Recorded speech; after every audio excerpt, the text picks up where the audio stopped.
श्री कृष्णाय नमः। श्री गोपी जन वल्लभाय नमः। 252 वैष्णवन की वार्ता 85। अब श्री गोसाई जी के सेवक एक गुजर के बेटा की बहू आनौर में रहती जाकी भैंस श्री गोवर्धन नाथ जी आप मिलाए दिए, तिनकी वार्ता को भाव कहते हैं। भाव प्रकाश। ये तामस भक्त है, लीला में इनको नाम परमेश्वरी है। सो पहले ये द्वारका लीला में बिमला की सखी ही बिमला ते प्रकटी हैं। सो बिमला श्री रुक्मणी जी की अंतरंग सखी है, तिनके ये भाव रूप हैं। सो एक समय द्वारका जी में श्री ठाकुर जी श्री रुक्मणी जी सो ब्रज लीला की बातें कहते। ता समय परमेश्वरी कछु कार्यार्थ तहाँ आई। सो इन दूर ते सब बात श्री ठाकुर जी के मुख की सुनी। तब याके मन में यह आई, जो हों ब्रज लीला को अनुभव करो, ऐसो भाग्य मेरो कब हुई हो। सो इनको बहुत आर्थ भई। तब सब खान पान हु छूटियो। चित्त में रात्रि दिन खेद रहे, कछु सुहाय नाही, काहू कार्य में मन लागे नाही। सो श्री ठाकुर जी तो आप अंतर्यामी हैं, ताते इनके मन की जानी। तब श्री ठाकुर जी परमेश्वरी को बुलाए, आज्ञा किए, जो तू ऐसो खेद क्यों करत है। श्री यमुना जी को भजन कर। कायते जो श्री यमुना जी ब्रज लीला की अधिष्ठात्री हैं। ब्रज लीला को सौभाग्य तो इन्हीं की कृपा ते प्राप्त होत है। ताते तू उनको भजन कर, तेरो मनोरथ सिद्ध हुईगो। या प्रकार श्री ठाकुर जी या को वर दे के श्री रुक्मणी जी के पास पधारे।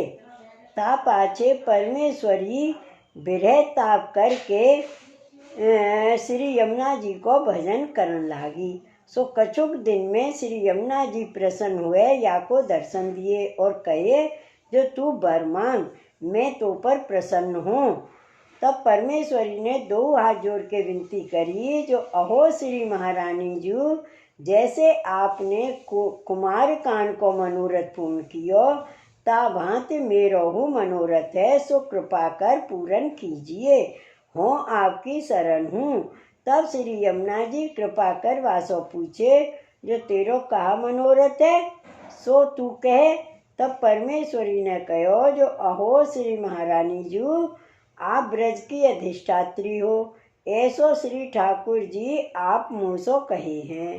ताते आप में पे दीन पर ऐसी कृपा कीजिए, जो मेरो ब्रज लीला में अंगीकार होई, और मुँह को कछु चाहना नहीं है। तब श्री यमुना जी प्रसन्न हुए, आज्ञा किए, जो तथास्तु ऐसे ही होएगो। या प्रकार श्री यमुना जी वाको वर दे के अंतर ध्यान भय। पाचे कछुक दिन में परमेश्वरी को ब्रज में जन्म भयो। सो सखी तरह में एक गुजर के जन्मी। सो बरस 12 की भई। तब याको ब्याह एक ब्रजवासी के लड़का सो भयो। सो वह गुजर हतो। श्री गोसाई जी के पास कुटुंब सहित विनती करके नाम पायो हतो। वार्ता प्रसंग 1। सो वह ब्रजवासी आनौर में रहतो। सो एक समय वे अपने बेटा को विवाह के अपने घर बहू लेके आयो। सो वह बहू बड़ी हुती। सो बाके सास ससुर ने बाको श्री गोसाई जी सो नाम दिवायो। तब वे श्री गोसाई जी की सेवकनी भई। ता दिन ते वे बहू नित्य श्री गोवर्धन नाथ जी के दर्शन को जाई। सो बाको श्री गोवर्धन नाथ जी में आसक्ति भई। सो श्री गोवर्धन नाथ जी के दर्शन किए बिनु अन्न जल ना ले, ऐसी या की टेक। सो वे बहू बड़ी भगवदीय भई। श्री गोसाई जी परम दयाल की जय। वार्ता प्रसंग 2। और जब ते वे बहू घर में आई, ताके थोड़े ही दिन पाछे वह ब्रजवासी की भैंस खोई गई। तब घर के मनुष्य तो सगरे भैंस को खोजन गए। सो एक वह बहू की सास वृद्ध हती। सो घर की रखवारी द्वारे बैठी करत हती। और वह बहू भीतर को कामकाज करत हती। तब वह बहू की सास को पड़ोसिन ने कही, जो तुम्हारी बहू को पाँव आछो नहीं, जो या को देखो घर में आवत थोड़े ही दिन भई हैं और भैंस खोई गई है। तब यह बात वह बहू ने अपने कानन सुनी। तब वह बहू भीतर जाए बहुत संताप करके रोवन लागी। ता पाचे वह बहू ने श्री गोवर्धन नाथ जी से विनती कीनी, जो महाराज अब तो यहाँ कोई तुम बिन मेरे है नहीं, जो मेरी पुकार सुने। ताते हे गाढ़े दिन के मीत गोपाल, अब मेरे माता पिता तो दूर भये और इन सगरे तो मेरे माथे कलंक धरियो है। ताते आज जो ये अपने घर भैंस लेके आवेंगे तो मैं एक दिन को माखन आरोगाऊंगी। ऐसे कह के वह ब्रजवासिनी ने श्री गोवर्धन नाथ जी को शुद्ध भाव से बहुत ही प्रार्थना करके दंडवत करके कही, जो हे देव दमन, या संकट में ते तू छुटावेगो तो हों छूटूंगी, ना तरु अपने घर में प्राण त्याग करूंगी। सो या की विनती सो श्री गोवर्धन नाथ जी ने उन ब्रजवासिन को भैंस मिलाई दीनी। सो वे ब्रजवासी सब अपने घर भैंस लेके अति आनंद सो आए। ता पाचे भैंस को तो बांध दीनी और वे ब्रजवासी सगरे आपस में बतरान लागे, जो भाई यह बहू को पाँव बहुत आछो है, जो गई भैंस पाई। या प्रकार सगरे ब्रजवासी बहू की उपमा करन लागे। पर वह बहू तो अपने मन में कहे, जो यह भैंस तो श्री गोवर्धन नाथ जी के प्रताप सो पाई है। सो वह बहू ऐसी भगवदीय हती, बाको ऐसो सरल स्वभाव हतो। भाव प्रकाश। या वार्ता में यह जतायो, जो वैष्णव को कैसो हु कलंक आए लगे तो वो श्री गोवर्धन नाथ जी को आश्रय न छोड़नो। काहे ते जो श्री गोवर्धन नाथ जी अपने जन की लाज आपू राखत हैं, ताते वैष्णव को एक श्री गोवर्धन नाथ जी को आश्रय राखनो। और जो कदाचित जीव को धीरज न रहे और वह प्रार्थना करे तो एक श्री गोवर्धन नाथ जी सो करे और सर्वथा ना करे, और कछु मानता हु करे तो देव दमन की करे और की ना करे। काहे ते जो गोकुल के कुल देवता श्री गोवर्धन नाथ जी आप हैं। सो गोकुल कहियत हैं, भक्त कुल ताके नाथ आप ही हैं। तासो उनके बिनु और को आश्रय सर्वथा न करनो। काहे ते ये देव दमन है। सो इन सब देव दमन को दमन कियो है। उनमें ते यम कालहु डरपत है। सो सूरदास जी गाये हैं सो पद। गोकुल को कुल देवता प्यारो श्री गिरधर लाल। गोकुल को कुल देवता प्यारो श्री गिरधर लाल। कमल नयन घन सांवरो बपु बाहु विशाल। बेगे करो मेरे कहे तुम पकवान रसाल। बल मगवा बल लेत हैं कर करे व्रत गाल। इनके दिए बाड़ी हैं गैया बक्ष बाल। संग मेले भोजन करत हैं जैसे पशुपाल। गिर गोवर्धन से ये जीवन श्री गोपाल। सूर सदा डरपत रहे, जाते यम काल। गोकुल को कुल देवता, प्यारो श्री गिरधर लाल।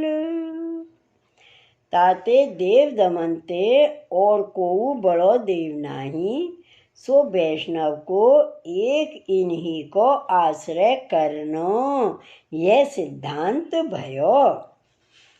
ता पाछे वह बहू दूसरे दिन ते थोड़ो थोड़ो माखन भेलो करत जाती, सो न्यारो एक बासन में धरत जाती। पाछे 5-7 दिन में भैंस को माखन भेलो भयो। तब वह भैंस को एक दिन को सब माखन न्यारो काढ़ राखियो और वह बटोरियो माखन सब एक ठोर करके घीतायो। ता पाछे वह दिन मन में निश्चय करी, जो आज यह सद्य माखन श्री गोवर्धन नाथ जी को आरू गाऊंगी। सो बेगी बेगी रसोई करके सास नंद को तो छाक देन को पठाई।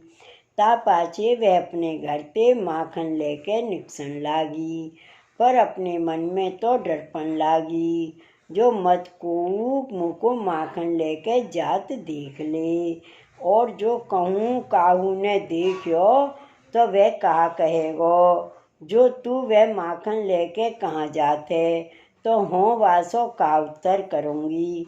सो या प्रकार आंगन में लिए वह बहू माखन को सोच करन लागी। ता पाछे वाने वह माखन घर में पाछो जाए धरियो। सो ताही समय श्री गोवर्धन नाथ जी एक हाथ में लाल छरी लेके वा ब्रजवासिनी के आगे आए के ठाड़ी रहे। सो श्री गोवर्धन नाथ जी 7 वर्ष के लड़का को स्वरूप करके आए ठाड़ी रही।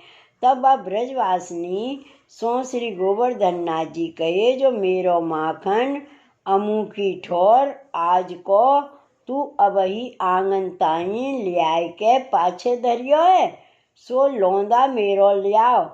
तब वह ब्रजवासिनी ने विचारियो, जो यह प्राकृत बालक होई तो यह भेद की बात कहा जाने। तासों ये सर्वथा श्री गोवर्धन नाथ जी ही मेरी दया विचार के आए हैं। सो श्री गोवर्धन नाथ जी कृपा कर पधारी हैं।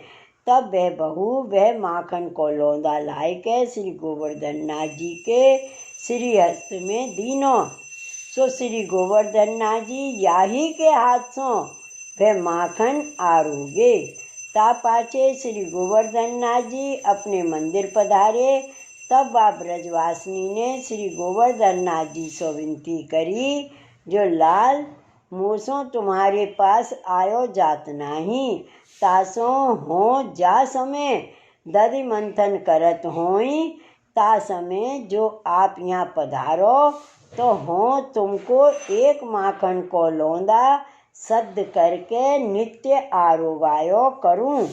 तब श्री गोवर्धन नाथ जी या ब्रजवासिनी सो यह आज्ञा करी, जो हो तेरे घर नित्य आयो करूँगो, और कदाचित काहू दिन आय सकत नहीं, तो तू मेरे ताई मेरो माखन काढ़ के न्यारो धर के राखियो। सो ता दिन ते वे ब्रजवासिनी जब दधि मथान को बैठती, तब ही श्री गोवर्धन नाथ जी वापस आए विराजते। सो वह ब्रजवासिनी प्रथम एक लौंदी श्री गोवर्धन नाथ जी के श्री हस्त में देती। सो बाही ठोर श्री गोवर्धन नाथ जी वह माखन अरोग के बन को पधारते। तासों जाको ऐसो सरल स्वभाव हुई, ताकि वस्तु सामग्री श्री गोवर्धन नाथ जी आप या प्रकार अंगीकार करें। ता पाछे व ब्रजवासिनी ते श्री गोवर्धन नाथ जी ने ते बहुत एकताचारी भई। ताते ये शुद्ध भाव के लक्षण हैं। भाव प्रकाश या में यह जतायो जो अनन्य भाव श्री गोवर्धन नाथ जी को बहुत प्रिय है। जाको अनन्य भाव है ताके श्री गोवर्धन नाथ जी आधीन हुए रहते हैं। श्री वल्लभाधीश की जय। श्री गोवर्धन नाथ की जय। जय जय श्री गोकुलेश, जय जय श्री गोकुलेश।